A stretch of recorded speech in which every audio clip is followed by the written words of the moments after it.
Ipinakilala na ang 20 housemates sa PBB Celebrity Collab Edition 2.0, ang show of support ng kanilang mga kapwa-artista. Alamin sa aking chika. Naging makulay ang muling pagbubukas ng bahay ni Kuya sa PBB Celebrity Collab Edition 2.0. Nagbalik na rin ang dating host ng show na si Luis Manzano. Eksklusibo na nating nakilala sa 24 oras ang 8 housemates. Kagabi, ipinakilala na rin ang 12 pang housemates, ang mga kapusong sina Anton Vinson, Wynonna Collins, Caprice Cayetano, Liv Victor, John Clifford, at Ashley Sarmiento, at kapamilya stars na sina Eliza Borromeo, Ray Victoria, Inigo Jose, Lela Ford, Rach Alim, at Fred Mosser.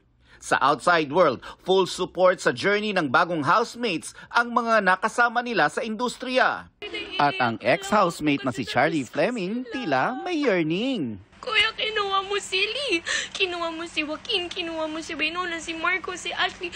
At ang isa sa kanyang main concern, Kuya, kinuha mo sila lahat, wala na kaming streak! wish tuloy ni Charlie, bekene men pwedeng pumasok siya ulit sa bahay ni Kuya.